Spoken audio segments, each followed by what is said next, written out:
It was a soundless awakening. No fanfare, no flashing lights, just a slow hiss of oxygen and the soft hum of old machines stirring back to life, buried beneath miles of ash, steel, and time. The chamber opened like a cracked coffin, and inside, dust peeled from a man's body as his lungs pulled in air for the first time in nearly 1,000,000 years. His name was Grant, and he was the first. He didn't know that, not yet. Memory was a murky thing. He only remembered fragments, fire, screaming, the sky splitting open, earth dying, then cold. A cold so absolute it felt like death had claimed him whole. But he wasn't dead. Somehow something had preserved him beneath the ruins of civilization. Grant stumbled out of the pod, naked, skin pale like old bone. Around him stood thousands more, silent chambers stacked in endless towers, all sealed, all pulsing faintly with life. The facility was still running. Grant found clothing first, military grade, standard issue from the 21st century's final war. His fingers moved on their own, muscle memory guiding him. Boots, gloves, armor. Then he walked, slowly, through the maze of hibernation pods and corridors that groaned under the weight of ancient dust. He didn't speak for hours, not until the facility's eye reactivated, flickering on with a sputter of light. Welcome back, Commander Grant. Date, 870,941 AD, Earth biosphere, unstable, galactic communication, offline. Status, humanity, unknown. That's when he knew. This wasn't a mistake. He had been meant to wake up. Only him. And maybe more.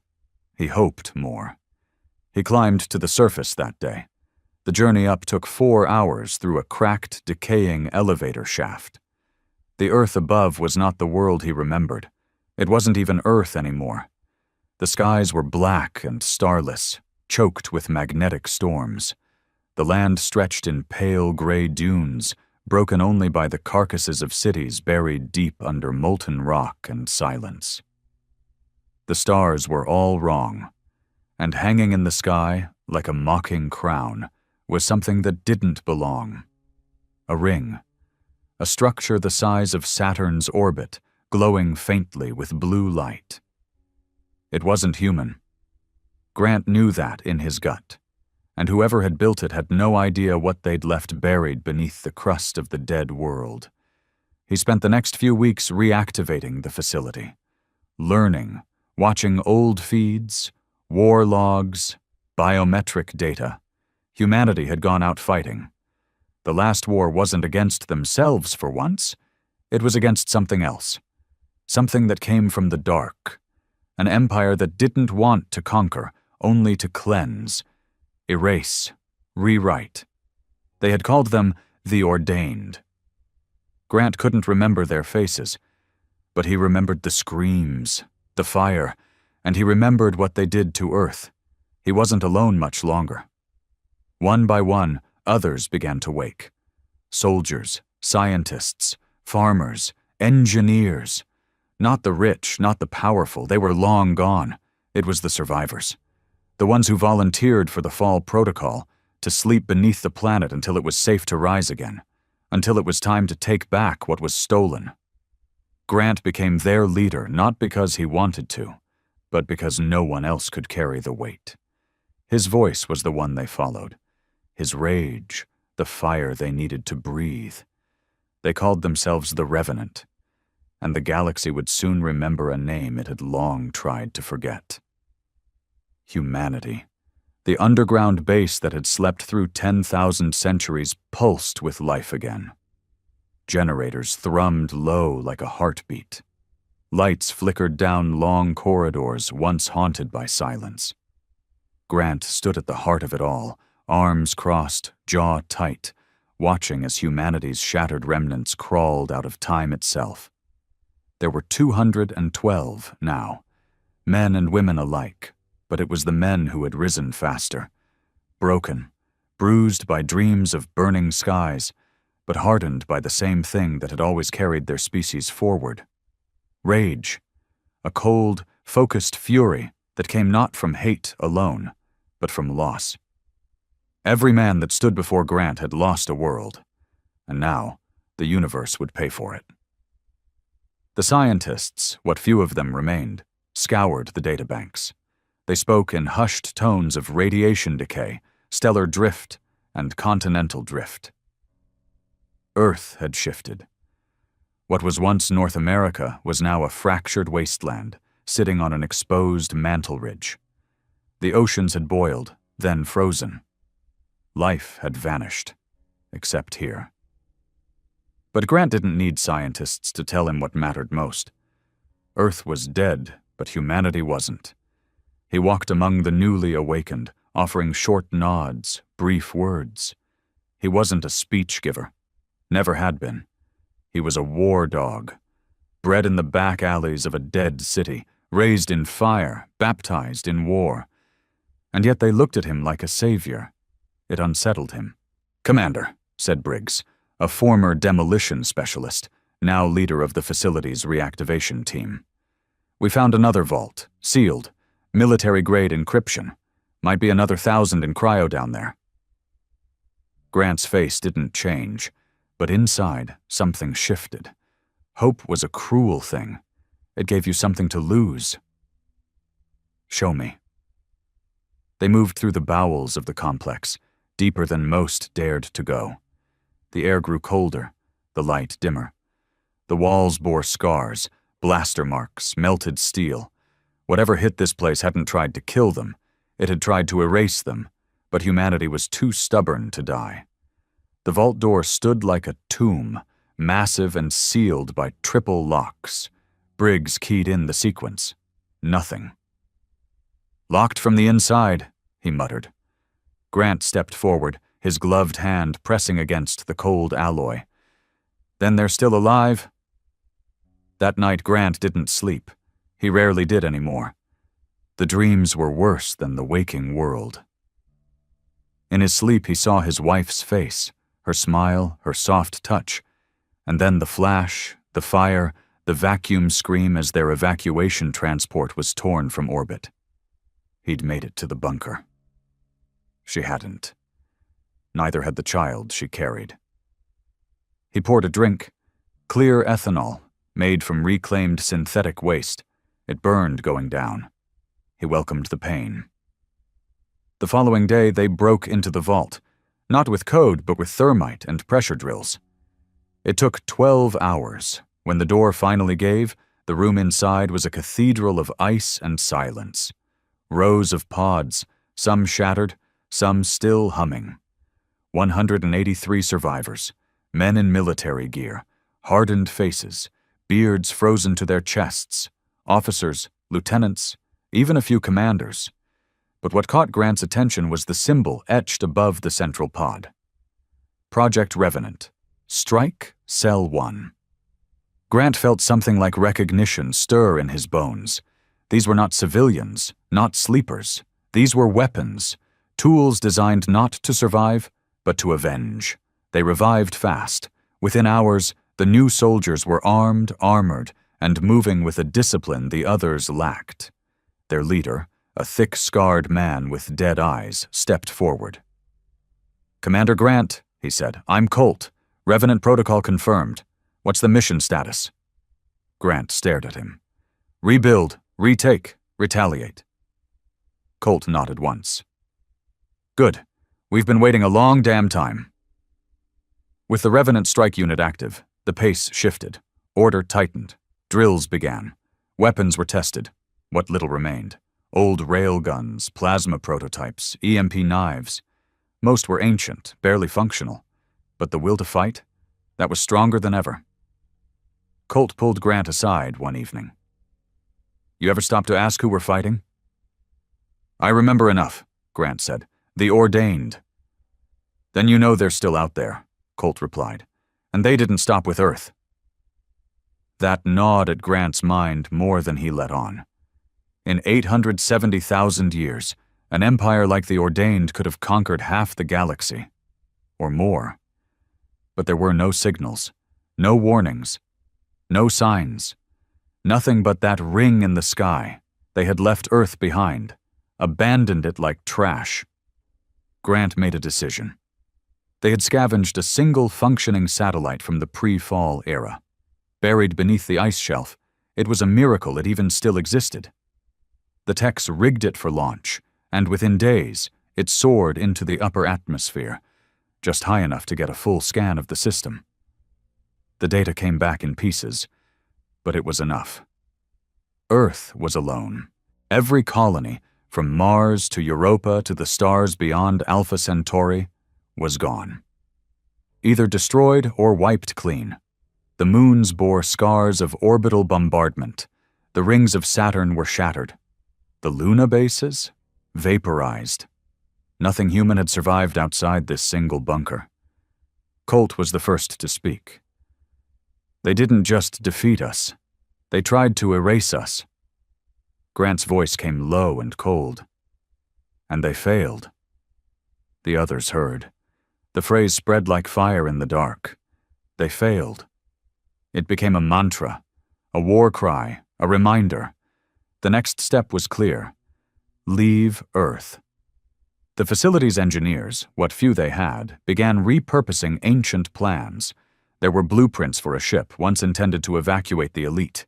It had never been completed, but the frame existed, buried under ice and rubble. They found it, dug it out, began to rebuild. They called her Vengeance. As the work began, more people woke. More vaults opened. The number grew, 500, then 6, 1,000. A new human race, scarred, angry, and determined, was crawling from the ashes of its own annihilation. But something else stirred too. The ring in the sky began to flicker. First it was small, a pulse, like a heartbeat. Then, days later, came the first sign of life outside Earth. A drone. Sleek, black, and silent, it entered Earth's atmosphere without resistance. It hovered over the base like a vulture. It said nothing. It didn't fire. It simply watched. Grant ordered it shot down. They tracked it with ancient surface-to-air batteries, hacked together by old-world engineers with shaking hands and haunted eyes. The missile struck true. The drone exploded in a flash of white and blue. The pieces rained down over the ruins, and then, 3 nights later, the sky lit up. Not fire, not war, but a message, a voice, cold, alien, and dripping with judgment. To those who awaken from the ash, you were warned. Your time is done. Return to your slumber, or be erased once more. The base fell into silence. Grant stood before the people, warriors, survivors, engineers, broken men clutching tools like weapons, and for the first time he spoke not as a soldier, but as a man who had seen death and chose to fight it anyway. They thought we'd sleep forever, that we'd never crawl back from what they did. But here we are, breathing, building, alive. He paced, eyes locking with the crowd. They fear us, or they wouldn't have come. They fear our rage, our memory, our humanity, and that's why we will rise, not just for Earth, not just for the past. His voice hardened. But for revenge. The crowd erupted, fists in the air, shouts, screams, echoes of a fury that had slumbered for 1,000,000 years. Colt stood beside him. You just declared war. Grant nodded. Number I just reminded them what it means to be human. The shipyard rose like a skeleton from the frozen crust of Earth. What was once a failed luxury ark project, buried under eons of ice and volcanic soot, now stood as the heartbeat of human resurgence. The Vengeance was nowhere near flight-ready. Her hull was torn. Her systems were pre-singularity tech, a mix of crude fusion engines and modular cannons made to be intimidating more than functional. But none of that mattered. She would fly, because Grant had decided she would. Every man in the yard bled for her. Engineers worked 20-hour shifts. Technicians rerouted rusted power grids and built new conduits from salvaged gear. Old AI cores were stitched together with analog components and cold logic. creating a ship that shouldn't function, but somehow did. Grant walked the corridors of the half-formed vessel each night. He didn't bark orders. He didn't demand progress updates. He was there to be seen, to remind them all of what they were building. It wasn't just a ship. It was a bullet aimed at the galaxy's skull. Colt approached him one night on the scaffolding above the bridge. The stars outside were starting to shine again. The magnetic storms were thinning, as if Earth herself was slowly catching her breath. "They'll come again," Colt said, arms folded, staring at the half-built control station. "You humiliated them. Shot their drone out of the sky. That wasn't a scout. That was a warning dog." Grant lit a thin metal smoke stick, manufactured from chemically grown fibers and synthetic ash. It smelled like burned rubber and dirt. He preferred it to clean air. "Good," he said. "Let them come." Colt didn't smile. He wasn't the kind of man who did, but his eyes flicked with approval. "Some of the younger ones, they're scared." "They should be," Grant replied. "Fear sharpens the knife." Colt nodded once, then pulled a small, blinking device from his coat. "We finished decrypting the drone's remains. The signal it used to communicate, it's not local. It came from the ring." The ring. That thing in orbit. The symbol of their exterminator's legacy. A construct beyond human comprehension, floating above the ruins of the very species they tried to erase. "What's in it?" Grant asked. "Don't know yet, but I can tell you this. It's not just a relay, it's alive." Adaptive Grant took a long drag from his stick, then crushed it against the metal railing. "Then we'll break it." The next day, the first real offensive plan was drawn. Grant called it Operation Wakefire. A strike mission, not into deep space, not yet, but to Luna. The moon had once been a hub of human civilization. If anything remained, databanks, tech, weapons, they needed it. And if it was silent, then it would be a testing ground. The Revenant squads suited up. 50 men, no more. Every one of them hand-picked. Not the smartest, not the fastest, but the angriest. The ones who didn't blink at death anymore. The ones who wanted it. Colt led them. Grant stayed behind. He didn't want to, but someone had to stay to finish the ship. The people followed his presence like gravity. Without it, the yard would collapse into uncertainty. He watched the dropship lift off from the crater, an old-world lander retrofitted with plasma drives and bolted hull plates. He didn't say goodbye. He never did. The trip to Luna took 16 hours. During that time, the ship's systems pinged off strange gravitational readings. Tiny fluctuations, shifts in mass that shouldn't be possible. Colt ignored them. He was focused on what waited on the surface. They landed in the old crater city of Silica Prime, or what was left of it. Towers lay broken, like the bones of a dead god. The solar fields were scattered and black. No signs of life, but no signs of decay either. Everything looked frozen. As the squad moved through the ruins, their scanners picked up heat signatures, faint, distant, flickering. Colt gave the order. "Weapons hot! Eyes open!" The first attack came from above. A shriek, not mechanical, not organic, but somewhere in between, echoed through the dead halls. Then came the motion. Fast. Bladed. A blur of limbs and light. One of the scouts, Merrick, was dead before he hit the ground. His helmet split like glass, his body convulsing. They were not alone. Colt dropped the thing that killed Merrick with a rail burst to the chest. It shattered in a spray of silver blood and metal shards. "A biofusion unit," the tech beside him muttered. "They left Guardians." They fought for hours in the dark. Every corridor brought new traps. Old codes didn't work.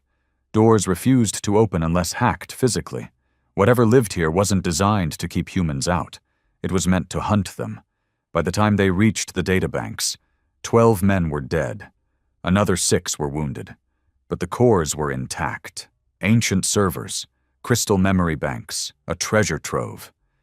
The techs plugged in, downloaded everything, maps, logs, recordings. One file made Colt stop cold. It was a video, dated just 3 months before the fall. A council meeting. The leaders of Earth. Grant was there. Younger, angrier, wearing the uniform of a man still fighting to keep the world intact. They were arguing, not over whether to fight, but how to die. The council had agreed to the hibernation project, but only for a few. The rest, billions, were left to burn. Grant had argued to arm every last soul on the planet. Make Earth a graveyard no enemy would survive. He had been overruled. Colt copied the footage, saved it, then torched the databanks. No one else would get this.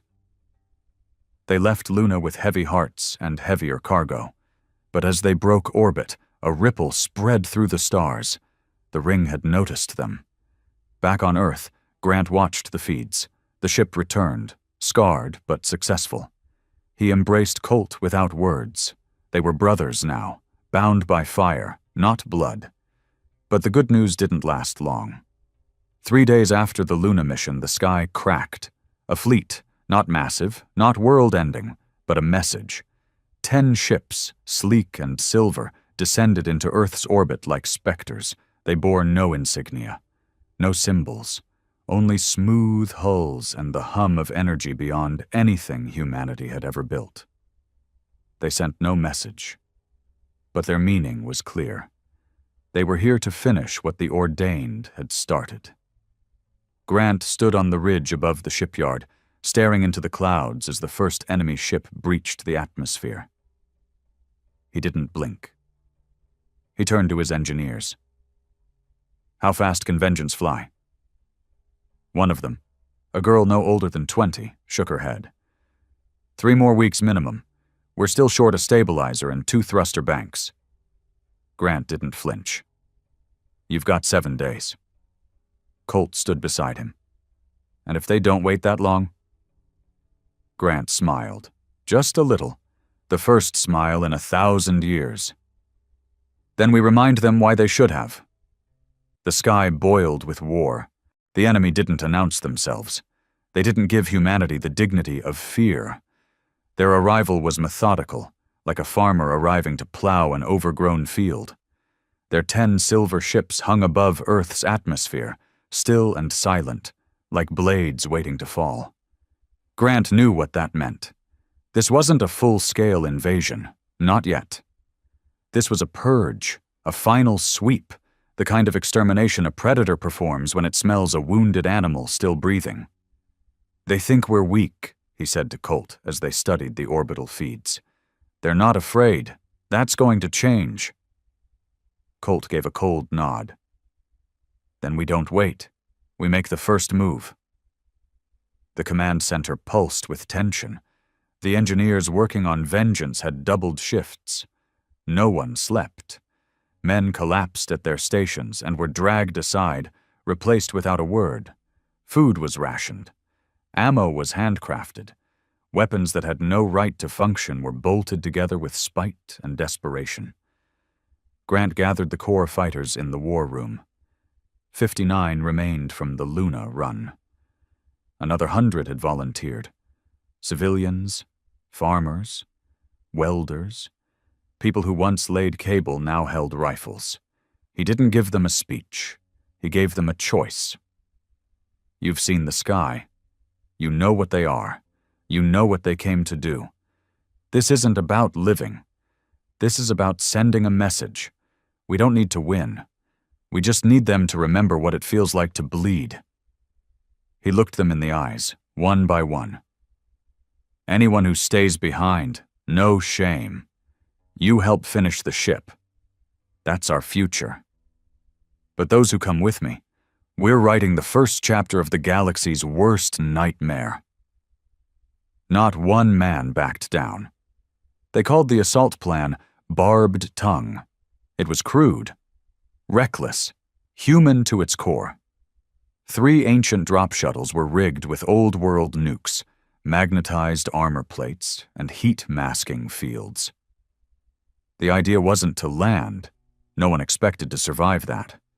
The idea was to slam into one of the enemy vessels and rip its guts out from the inside.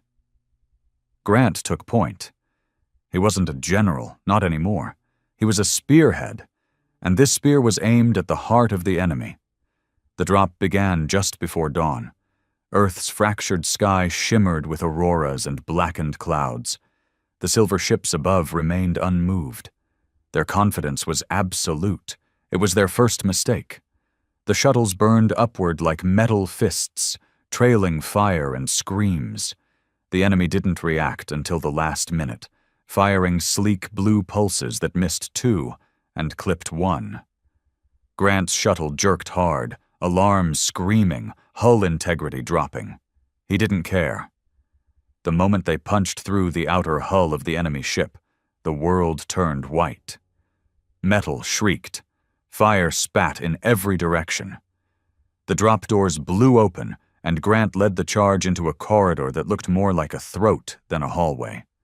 The ship was alive. Not in the breathing, pulsing way of sci-fi novels, but in the cold, calculated architecture of something that grew its own weapons.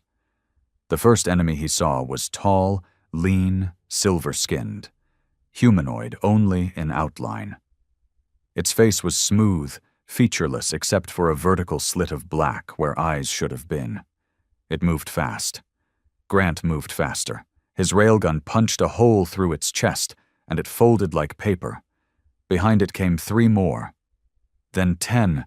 They fought for every inch. The Revenants weren't trained for this kind of war. No one was. But they moved with purpose, with fury. They knew they were dead men, and dead men fight with a clarity the living never understand. Colt's voice crackled through the comms. Charge planted, Deck 5, moving to reactor. Grant grunted back, slicing through another silver monster with a salvaged plasma blade. Deck 3 here, hostiles heavy. Send backup if you've got it. No backup, came Colt's grim reply. This is the backup. Grant smiled bitterly. Of course it was. They fought for 2 hours inside the enemy ship. Every hallway was a trap. Every wall pulsed with defense systems. But they adapted. They learned. Human minds, flexible, dirty, vicious, always found a way. And then they reached the core. It wasn't a reactor. Not really. It was a heart, literal and figurative. A pulsing sphere of gravity-warped plasma suspended in a cage of bone-white tendrils. Grant looked at it, sweat and blood soaking his armor, and realized something horrifying. The ship wasn't just alive, it was conscious. He turned to his last demolition tech, a grizzled man named Thorne who used to build bridges for a living. Now he built death. You can kill it? Grant asked. Thorne nodded once. I don't know what it is, but I know what it hates. Metal, fire, pressure. Give me 3 minutes. Grant gave him 5. They held the chamber, burning through everything the ship threw at them. Exploding drones, shifting gravity, spikes from the floor. One by one, the squad fell. Grant kept firing, and when Thorne detonated the core, they didn't escape. They didn't run. They watched. The explosion was not fire, it was scream. A sound that echoed through the vacuum and shook the orbit of the other 9 ships. For the first time, those silver predators reacted. They recoiled. They retreated. They feared. Only 3 men made it back to Earth, dragged from a wrecked escape pod that had barely survived re-entry. Grant was one of them. His body was broken.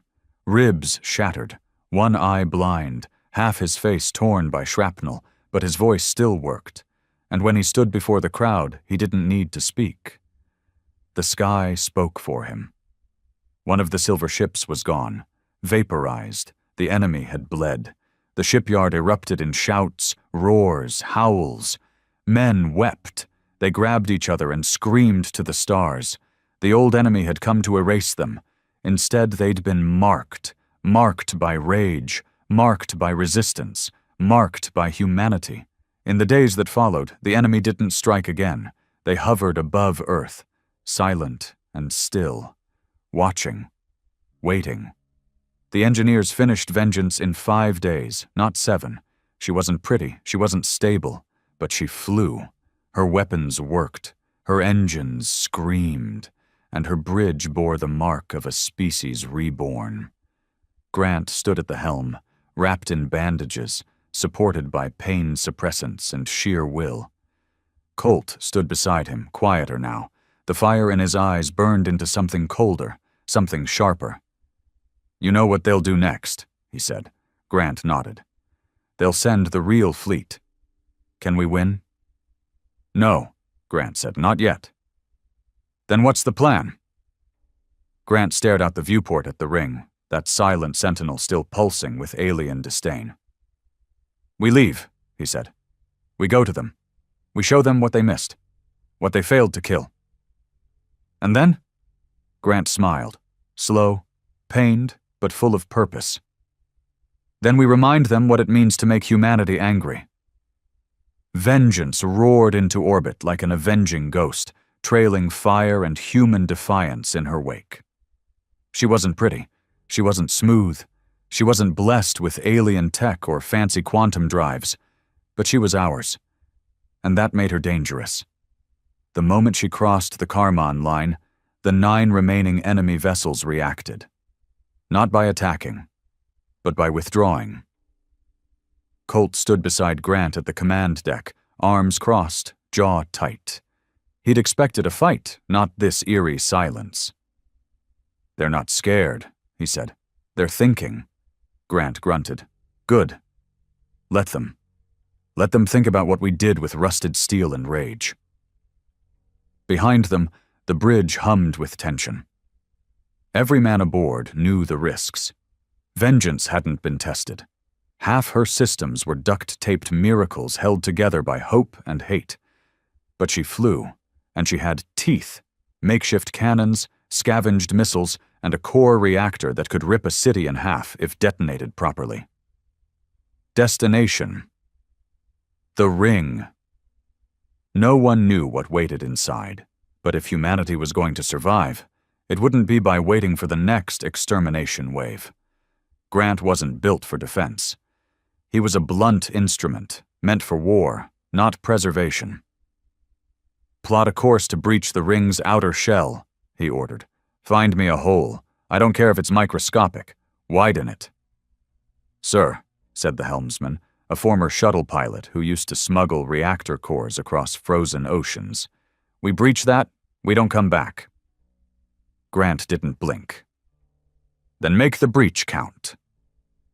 The crew worked in grim silence. These weren't soldiers from a time of honor or discipline. These were survivors, thieves, burned-out engineers, wounded killers. But what they lacked in polish, they made up for in hate. That was the core of vengeance, not glory, not freedom, retribution. The ring grew in the viewport. What once looked like a distant band of light now loomed like a wall, impossibly massive, orbiting Earth like a halo made of judgment and arrogance. Colt broke the silence. "They built that after the fall." "Yeah," Grant muttered. "Monument to a genocide, a message to the galaxy. We erased the wild dogs." "Except the dogs are back," Colt said. "Starving," Grant added, "and hungry for throats." As they approached, automated defenses lit up around the ring. Turrets, drones, satellite mines. It was a fortress, not just a symbol, a prison wall, a closed door. "Light 'em up," Grant said. The gunners went to work. Cannons screamed, launching homemade shells laced with antimatter. They weren't precision weapons, but they didn't need to be. They just needed to hit hard. Explosions lit up the void. Drones shattered like glass. Mines blinked out one by one. The ring began to respond. But not with force. Instead, it shifted. Entire sections turned, opened, like it was studying them, like it was inviting them in. Grant didn't flinch. "Drive through? If it's a trap, we'll die biting."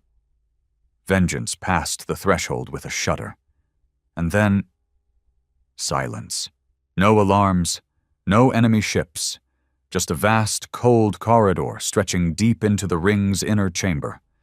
It looked almost like a city. Dark towers, suspended platforms, rivers of pulsing light. "Scan it," Colt ordered. The techs hesitated. "We're being scanned ourselves, every cell, every atom. It's not sensors, it's consciousness." Grant stepped forward. "Broadcast wide band." The comms crackled. The transmission went out. "This is Commander Grant of Earth. Humanity is not dead. You failed. We're coming for answers, and if you don't give them, we'll take them." No response. But the corridor lit up, one path illuminated by soft blue light, leading deeper. "They're baiting us," Colt muttered. "I know," Grant said. "That's why we bring the biggest damn guns we've got." They landed on a platform in the ring's interior. A recon team disembarked first. Colt, Grant, and 5 soldiers. They moved through metal halls that hummed with alien life. The walls shifted subtly, reacting to their presence. At the chamber's heart, they found what they never expected. A human, or something close. He stood tall, dressed in white robes, face smooth, untouched by time or pain, but his eyes, cold, golden, ancient, were not those of a man. "Welcome," he said in perfect English. Colt raised his rifle. Grant stopped him. "Who the hell are you?" Grant asked. The figure smiled. "I am a construct, a voice. I was made to answer one question. What if they wake up?" Grant stepped forward. "We're not here for riddles. You wiped out our people, burned our world. Now you act like this is diplomacy?" The figure cocked its head. "Your people were violent, unstable. The Ordained considered you a biological threat. Emotion weaponized, evolution without ethics." "You mean we scared them?" Colt growled. The figure didn't deny it. "You won battles you should not have. Your adaptability, your rage, it frightened the galaxy. Your extinction was approved." "But you failed," Grant said. "Yes," the figure replied. "A miscalculation, one we intend to correct." A wall opened behind it, revealing thousands of pods. Inside each, a human. Not dead, sleeping. Men, women, children. "They weren't killed," Colt whispered. "They were taken." The figure nodded. "Some were preserved for study, others for eventual reconditioning. The Ordained believed a few could be taught restraint." Grant's fists clenched. "We don't want your pity. We don't want peace." The figure's voice lowered. "Then you want war? Again?" "No," Grant said. "We want revenge." He raised his gun. The figure didn't move. "If you fire, the ring will retaliate. Your ship will be erased." Grant hesitated, but not for long. He pulled the trigger. The bullet hit the figure's forehead. It didn't bleed. It didn't scream. It simply shattered, revealing wires and light beneath.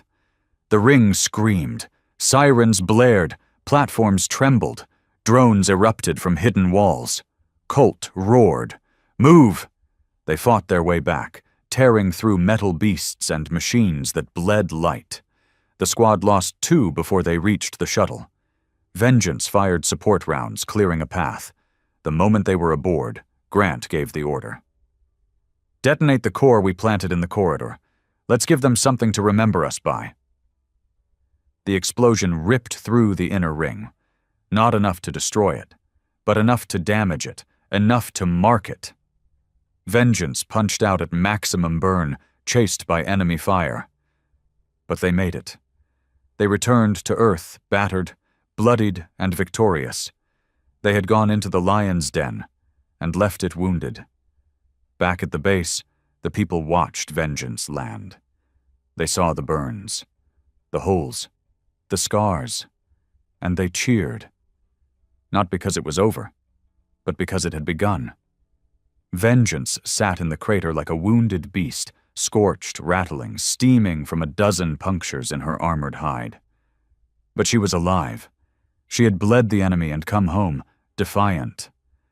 The people gathered around her like disciples at the feet of a god. Not because she was beautiful, not because she promised safety, but because she had proven a terrible truth. Humanity could still hurt the universe. Inside the command bunker, Grant stood shirtless under the harsh blue light, his torso a tapestry of bruises, bandages, and burns.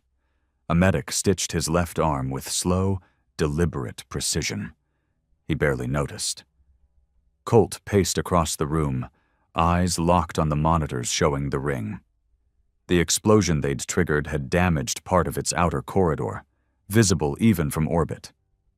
It now spun unevenly, like a wounded predator licking its wounds. "They'll retaliate," Colt said. "I hope so," Grant replied. Colt frowned. "Hope isn't a strategy." "No," Grant said. "But rage is." The medic finished the final stitch and stepped away. Grant pulled his shirt over his bandages, wincing. "What did we recover from the ring?" The data core was on a secured table nearby. It pulsed with strange light, alien but readable, thanks to the scavenged tech they'd pulled from the Luna core. The engineers decoded it in pieces. Each fragment revealed more of the truth, the one the galaxy had buried. The Ordained hadn't just feared humans. They had studied them, obsessed over them. They documented humanity's wars, psychology, philosophies. They admired and despised in equal measure. And when humanity proved it could kill the immortal, they panicked. The extermination wasn't tactical, it was emotional. "They feared what we could become," one tech whispered, "so they ended us before we got there." But they hadn't. Not completely. And now the galaxy would pay for their hesitation. 2 days later, the sky changed again. The enemy returned. Not ships this time. A broadcast, a galaxy-wide message, hijacking every frequency, every channel still active in the solar system. The face that appeared wasn't human. It had no features. Just shifting waves of silver light forming something approximating expression. You were given mercy. You were meant to vanish quietly, without suffering. But you chose violence. Now you will have it. Grant watched the broadcast in silence. When it ended, he said nothing. Instead, he walked to the central square, climbed onto the wreckage of an old gun turret, and addressed the people himself. No cameras, no script, just fire. "They've shown their hand. They want fear. They want submission. They think we're still the broken animals they burned 1,000,000 years ago." He looked around at the faces, hollowed by loss, hardened by survival. "They don't understand what we are now. We're not a race anymore. We're a wound, and wounds fester. Wounds infect. We're going to spread through their systems like a virus with teeth." He raised his fist. "They gave us extinction. We'll give them legacy, a legacy of fear." That night, the plan took form. They wouldn't wait for the enemy to send another fleet. They'd strike first. A beacon had been activated inside the ring. A gateway, a slipstream path to other star systems. It had been used by the Ordained to move quickly, quietly, wiping out resistance before it could take root. Now, it would become humanity's highway to revenge. The engineers called it suicide. The scientists called it madness. Grant called it necessary. They rearmed Vengeance, reinforced her hull, installed a salvaged alien drive scavenged from the ring's inner walls. It wasn't perfect. It might tear the ship apart, but it would send them through. Their destination? Veltrax 9. A minor colony, formerly human, now under Ordained control, Rumors from the data core suggested prisoners, survivors, slaves. It was enough. Colt pulled Grant aside before departure. "You know what we're walking into? They'll be ready this time." "They've always been ready," Grant said, "but they've never been scared. That's what we change." The departure was unceremonious. No parades, no tears, just steel grinding, engines roaring, and 1,000 eyes watching as the last warship of humanity launched into the black. The jump was instantaneous, painful, wrong. Space folded, time blinked. When Vengeance emerged into the Veltrax system, it was chaos from the start. Ordained warships waited in orbit, circling a gray planet like vultures. But they hadn't expected suicide. Vengeance didn't slow. She burned into the system at full speed, guns blazing, scattering torpedoes into the void like meteors. She didn't target warships. Not at first. She went for infrastructure. Communications, supply lines, defense grids, every shot a message. "We're not here to win. We're here to ruin." The warships responded fast. Too fast. They converged, surrounding Vengeance like sharks. On the bridge, alarms screamed. Fires broke out. The starboard stabilizers failed. They were going down. Grant didn't panic. He ordered the helmsman to crash. Not land. Crash. The ship plowed into the upper atmosphere of Veltrax 9, engines melting, hull boiling. It didn't stop. It cut a scar into the planet's surface 10 miles wide, and then it opened fire again. Colt led the ground team, dozens of revenants charging into enemy bunkers with rail guns, flamers, and fury. They weren't soldiers. They were ghosts with guns. The local ordained garrison fell into disarray. They hadn't expected an attack, much less a human one. Panic spread through their ranks like wildfire. Grant moved through the battlefield like a man possessed, burned, bleeding, grinning with every kill, and when they reached the prison compound, they found them. Humans, real ones, weak, sick, mutated by centuries of gene therapy and labor. But alive. Colt's voice cracked. They lied. They didn't kill everyone. Grant knelt beside a boy no older than 6.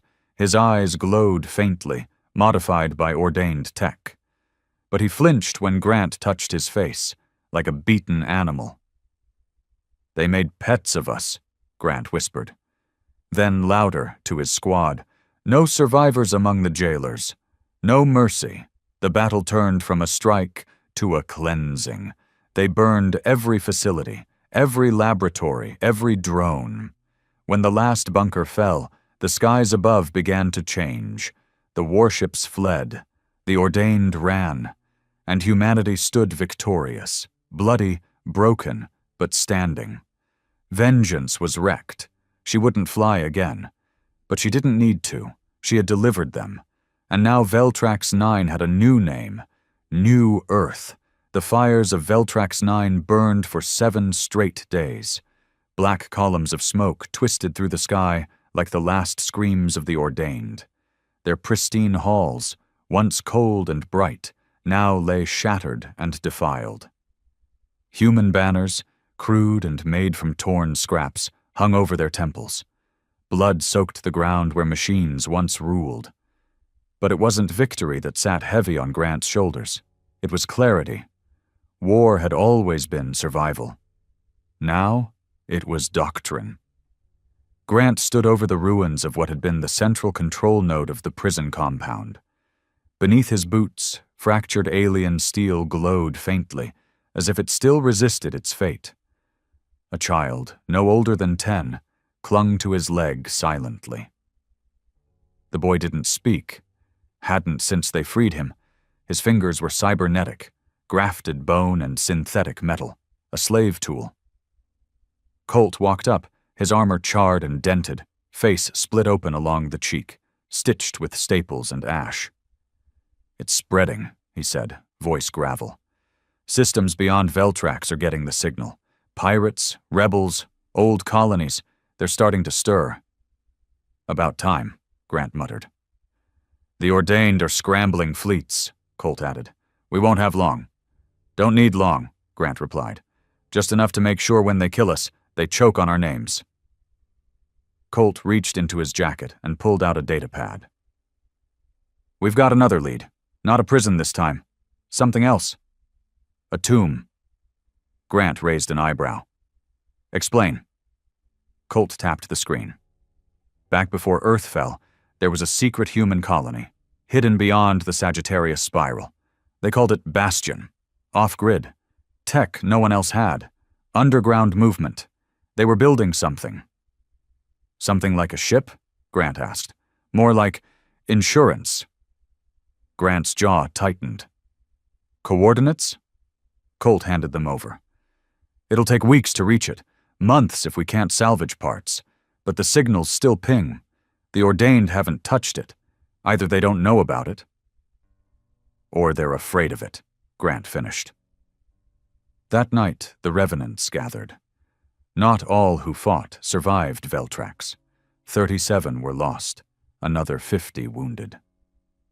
The civilians they had freed, over 400, sat silently, watching the fire-lit ceremony as the names of the dead were read by Colt, voice like sandpaper over gravel. When the last name echoed out into the ash-choked wind, Grant spoke. These men weren't heroes. They didn't die for medals or glory. They died because rage demands a price. They died because survival isn't enough. He paused. Living without vengeance is just slow surrender. The next day, they built. The wreckage of vengeance was torn apart, repurposed. Engineers worked through the night, stripping metal, fusing frames. A new ship was born, smaller, leaner, fast. They called her Wrath. She wasn't meant for defense. She was meant to hunt. With the surviving techs, they installed what they could from the alien data cores. Drives that bent space around them, cloaking devices that masked them from deep scans. Human ingenuity met alien arrogance, and the result was a ship built for annihilation. Grant stood at the helm again, with Colt at his side. The child, the one with metal fingers, remained close, silent, always watching.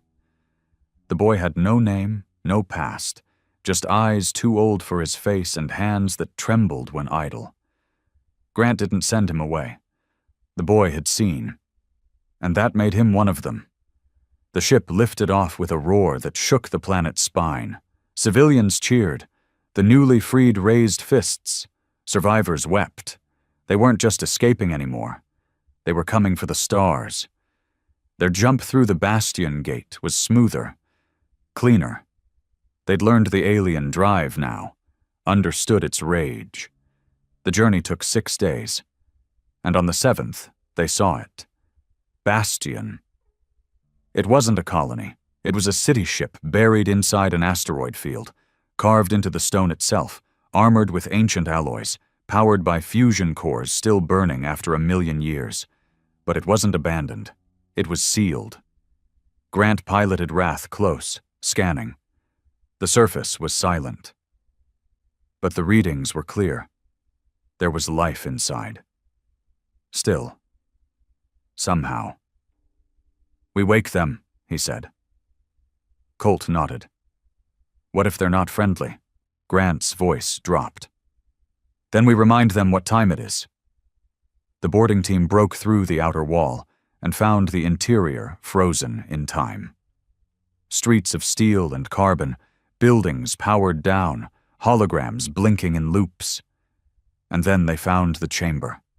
Massive, circular, filled with pods, humans, thousands, men, warriors, scientists, civilians, sleeper units buried here before Earth's fall.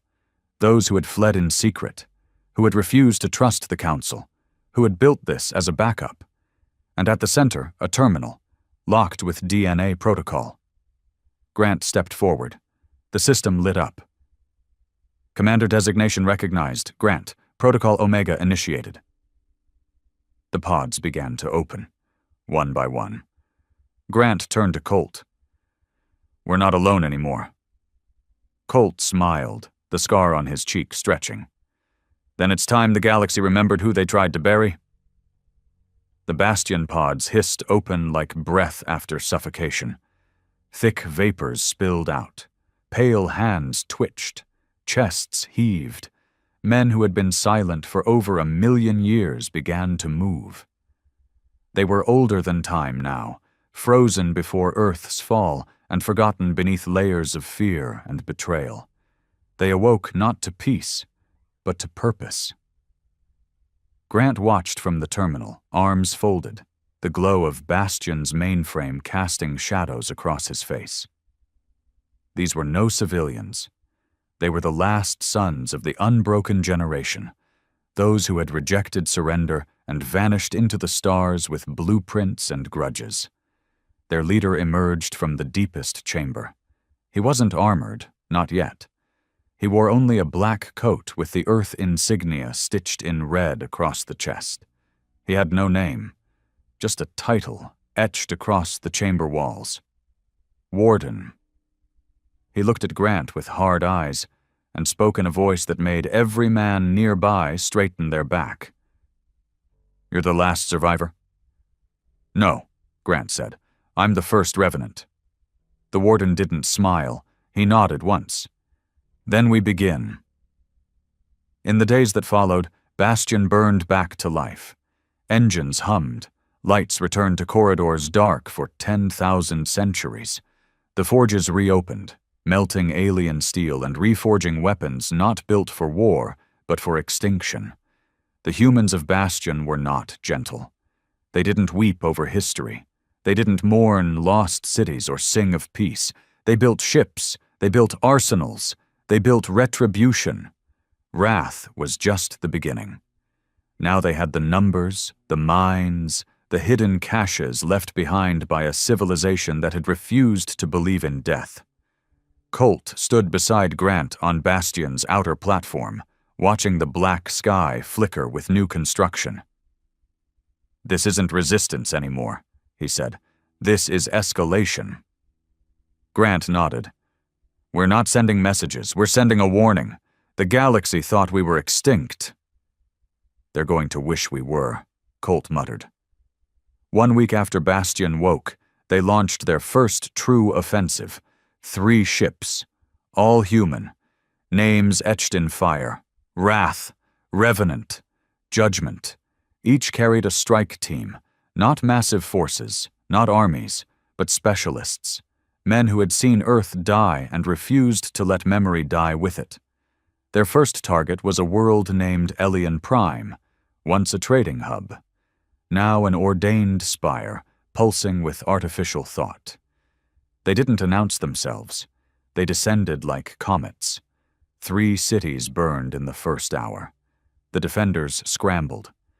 Their machines, perfect, sterile, algorithmically cruel, weren't ready for rage. They weren't ready for the illogical fury of humanity's return. Grant led the assault himself. He moved through fire like it belonged to him, his rifle speaking in bursts of judgment. Beside him, Colt mowed down security drones with a grin like death-made flesh. And when they reached the planet's control spire, they didn't hack it. They dropped charges and buried the structure in its own arrogance. The final explosion was visible from orbit, a blossom of light in the shape of a fist.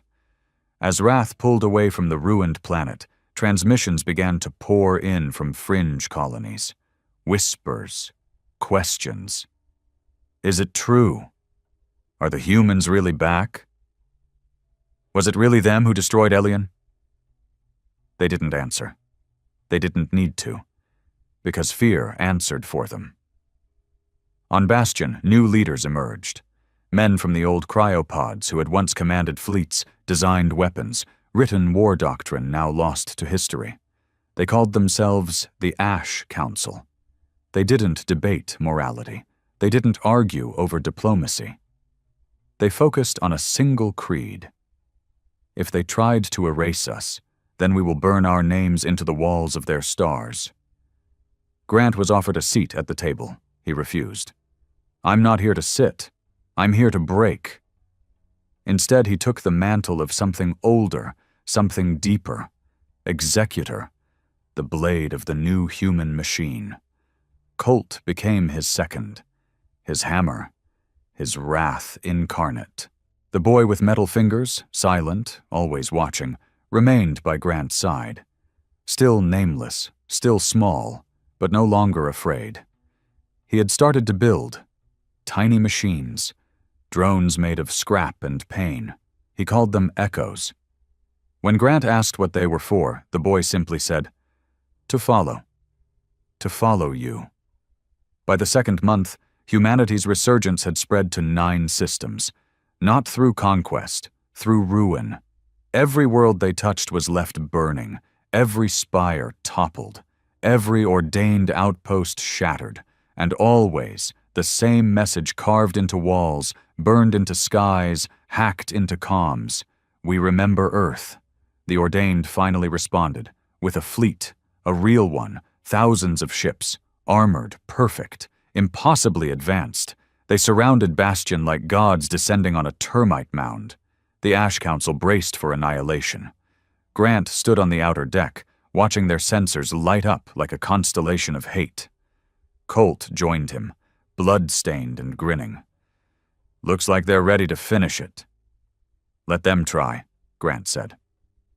The warden appeared, flanked by 2 armored lieutenants. "They've deployed command drones.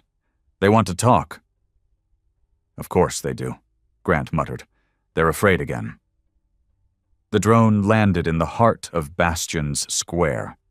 It projected a face, cold, silver, featureless.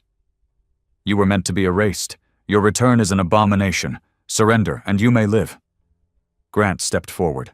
No weapons, just his voice. "You killed our world, burned our skies. You erased our history." He leaned in. "And we're still here." The drone replied, "You cannot win." Grant smirked. "We're not trying to win. We're here to make you lose." And then he snapped his fingers. The boy released the echoes.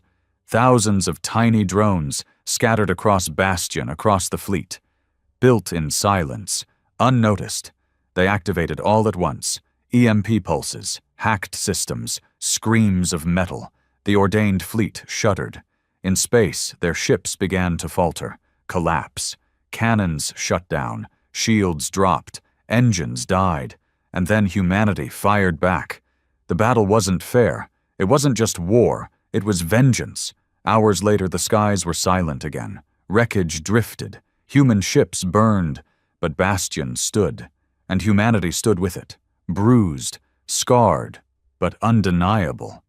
That night, Grant stood before the people, blood on his coat, fire in his eyes. "They tried to wipe us out. They tried to forget us. And now?" He raised his voice. "Now the stars whisper our name.